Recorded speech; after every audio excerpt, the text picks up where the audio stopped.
বহু লোক কন্দন রতা এক অভিশাপ পাপ ভয়াবহ হাহাকারের জীবনের কথা বলছে। বহু লোক এক অসম্ভব সময়ে এক ঘোর অসম্ভব ধর্ম করিয়ে শান্তি রাজ প্রকৃত মহাজন মহাগণ যে পথে করে গমন হন্য হয়েছেন মনোমধ্যে बिना प्रचार अपप्रचार অধিপ্রচার जिसमें অযোগ্য ব্যক্তি অপরিশুদ্ধ মতলবী ব্যক্তির মুখ দিয়ে প্রচার হলে অপর গণের নিন্দা হবে। যারা যারা গণ্য মহাজন হয়েছেন তাদের অবমাননা না হয়। তোমরা সাধু দেবতাদের অপমান করেছ, সেই কথা বলাতে সাধু সাধু রূপে আলো উদীয়মান হয়েছে ভারতের রাজা।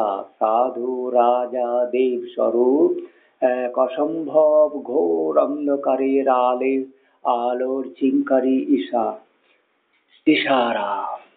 কি মহাপাপ ঘোর অমঙ্গল অহিত অভিশাপ পাপ में জর্জরিত হোগে।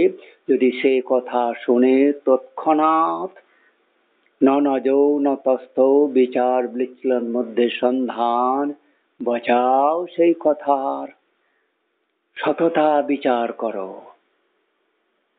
যখন বলছে অজস্র কন্যা সাধু হনন নিহতের খবর অমঙ্গলের খবর, তুমি বলছো আমি এত সুন্দর সুন্দর করে ধর্ম প্রচার রাজ করছি, নিজের ঢোল নিজেই প্রচার করছো। খুনি চোর মিথ্যা যার মুখ দিয়ে দেবতা সাধু রাজা মন্ত্র নাম উচ্চারণ রাজপথা সাধু কথন কহার যোগ্য নয়।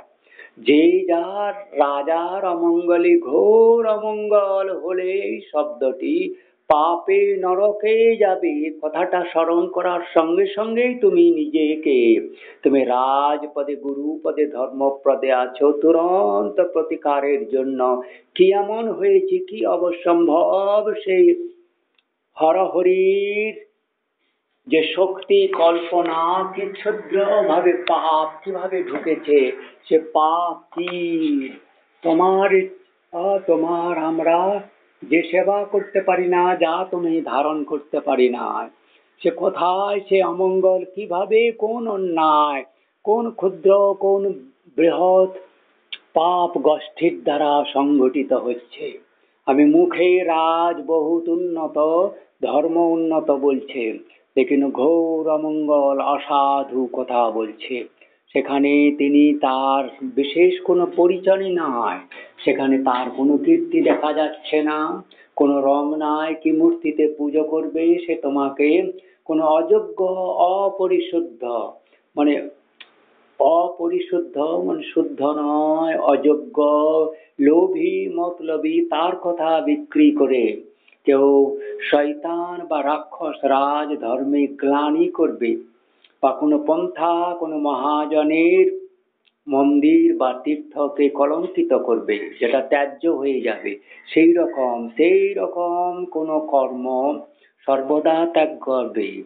যে যারা সেবনীয় নয় সে অসেবনীয়কে সেবা করবে না, অপূজনীয়কে পূজন করবে না, তাতে যারা আসল পূজনীয় সেই পন্থা ধিৎকৃত হবে, ঘৃণিত হবে, বিস্মৃত হবে, ত্যায্য হয়ে উঠবে, তাতে মহাপাপ হবে। সেই জন্য নাম যাকে তাকে দিতে দিও না মন্ত্র। ভগবানের বা ভগবানের পন্থাতে আল্লাহর পন্থাতে মোদি বা মুসলমানগণ, এই যে মুসলমান শব্দ যদি তুমি অতি প্রবৃত্ত সহকারে শ্রী রবীন্দ্রজি ইলাহি और কবর প্রবৃত্ত তার জাগরিত পন্থাকে গ্রহণ না করেছ, এই হিংসা মনা ঘাতক মনা মুসলমানা আল্লাহর নামে তিনি যখন কোন তিনি নিজের নামের প্রচারের আগে তার মতো যারা সহস্র হয়েছে তাদের যেন অপমান না হয়, তাদের যেন অবজ্ঞা না হয়।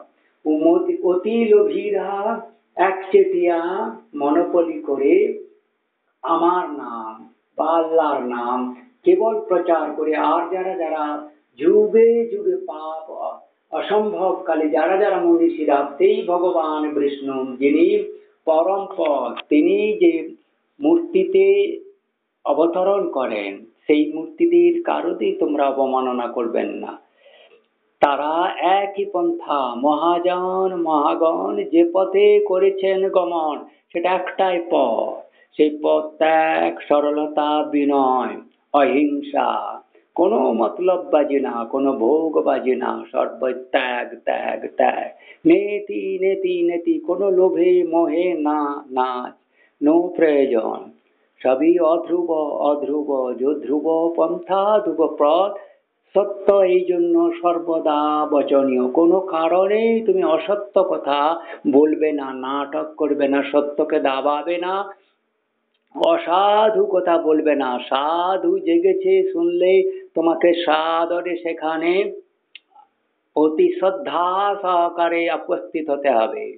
তার নামে, সেই শুদ্ধ নারায়ণ শ্রী বিষ্ণুর নামে, রাজ শব্দের নামে।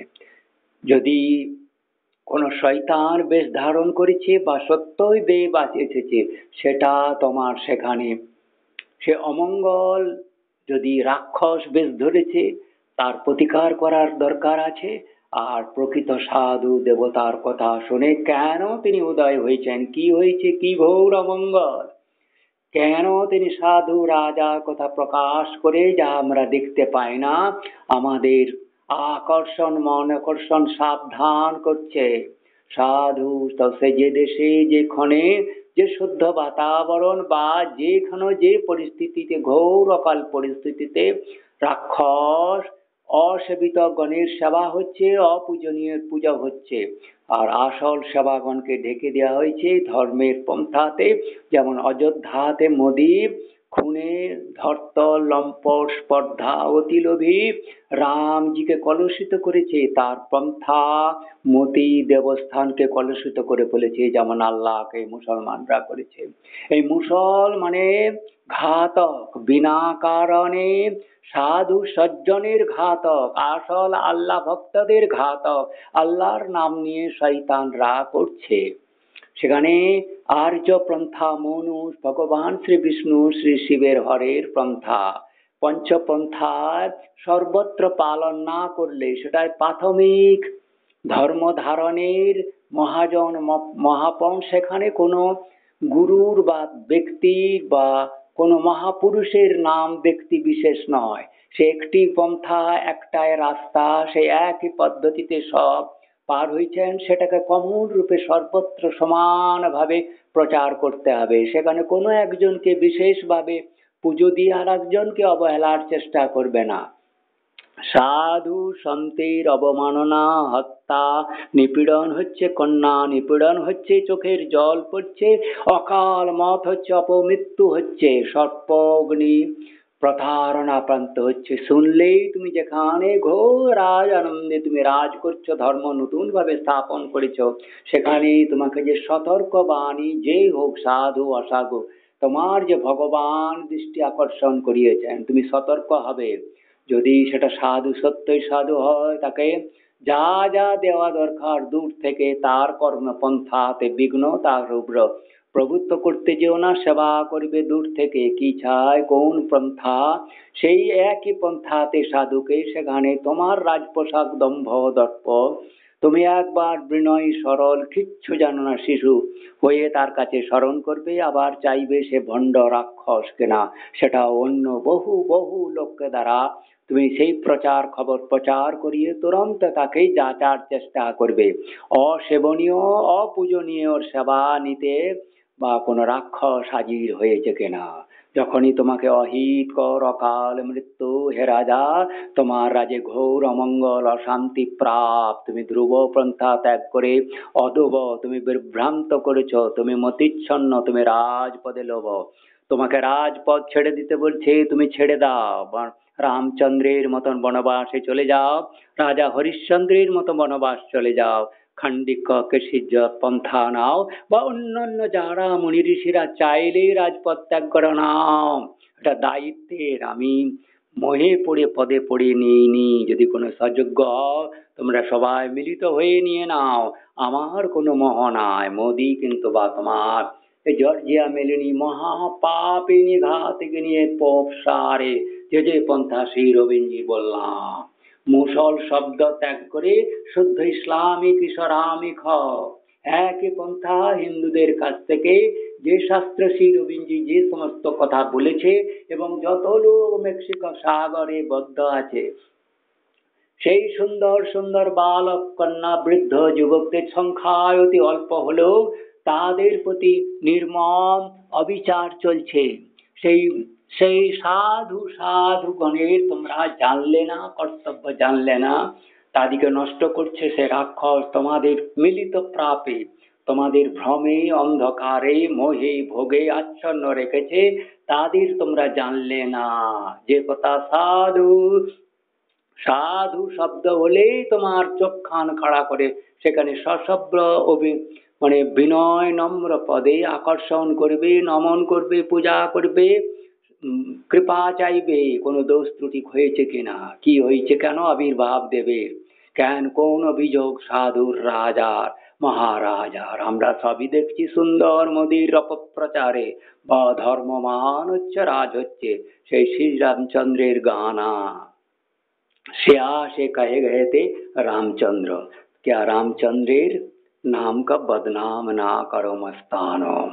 তো জয় রঘুনন্দন। কেন সারে সবাই সে একই রঘুনন্দনে বলো শ্রী বিষ্ণু, বুদ্ধ বলো শ্রী বিষ্ণু, শ্রী শিবম হর হরি আলাগনা গোবিন্দম এক সর্বমূর্তি এক পন্থা, তারা অতি অতি কঠিন পন্থা, কঠিন কঠিন দুরহ রাস্তাতে আরোহমান। তাদের সবারই নাম, তাদের উচ্চারণ, তাদের পূজা, প্রত্যেকটি লোককে দ্বারা নাম উচ্চারণ মন্ত্র নেওয়া, সেই মনের রাস্তাকে কলুষিত করবে না। লোভীদের নাম দিয়ে বলবে যে রামচন্দ্র কলুষিত ছিলেন, কন্যা ধর্ষণকারী ছিলেন, সাধু হরণকারী ছিলেন, ভোগের ভীষণ লোভী ছিলেন, সনাতনীনা রাজভোগ 500 ভোজন করাইয়া খাইতেন, যে পশু পক্ষী জীবজন্তুদের নিপীড়িত করিতেন, হত্যা করিতেন, অবজ্ঞা করিতেন, এইরকম কথা বলে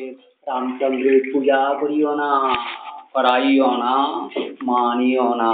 সাবধান বলেছেন এই পূজা পদ্ধতিতে রাক্ষস তোমার এই রাজ, যারা ভগবানের নাম সেই বেদ বা বেদান্ত উপনিষদ রামায়ণ মহাভারতের পঠন পাঠন সাধু শুদ্ধগণের বীজ নষ্ট করে দেওয়ার চেষ্টা করেছে। নাম ভারতের মুখ থেকে, ভারতীয়দের মুখ থেকে মিটিয়ে ঘৃণা তৈরি করে দিচ্ছে। তার চেয়ে বড় অভিশাপের কর্ম সাধু নিন্দা, দেব নিন্দা, ধর্ম পন্থাকে তুমি অবজ্ঞা করেছ, ধ্রুব ত্যাগ করেছ, ত্যাগ করিয়েছ, সেই মহাপাপ থেকে, ঘোর অমঙ্গল থেকে কিভাবে মুক্তির চেষ্টা করলে তুমি তুরন্ত প্রতিকার করলেন না, করলেন না বলছো না, চুদির বেটা করলি না, করলি না, করলি না, করলি না, কুত্ত করলি না।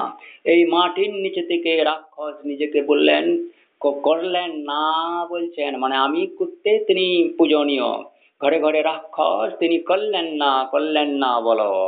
চুদির বেটা কুত্তে সোরের বাচ্চা, কে হাহাকার, কি কন্যা নির্যাতন, তুই তো সেটা সোরের বাচ্চা জানলি না। তাই যে রাজা উদয় হয়েছে মনের মনের আকাশে, তার কোনো রাজা না, পোশাক নাই, প্রাসাদ নাই, কেবল নাম পন্থা কথাগুলি।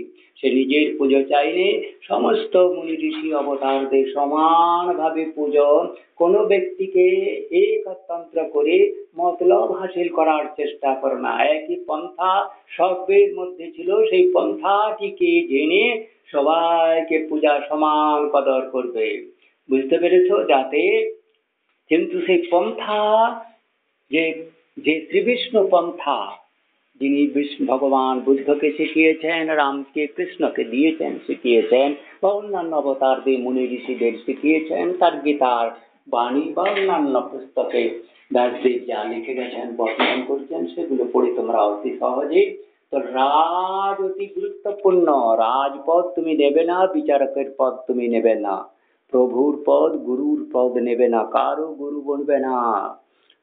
সেই কথাগুলি স্মরণ করে কে তোমাকে সাবধান করলো? তোমার রাজে ঘোর মঙ্গল বাগ শিকারী সর্প বিভ্রান্ত চক্রান্তের মধ্যে তুমি ধ্রুব হারিয়ে ফেলেছো, মনুষ্য জন্ম আর পাবে না, এই কথা স্মরণ করিয়ে তোমাকে যখন কোন সতর্ক সেই ভগবান বিষ্ণু সেই হরি শঙ্করের নামে বলা হলো, তুমি তাদিকে অবজ্ঞা করিলে।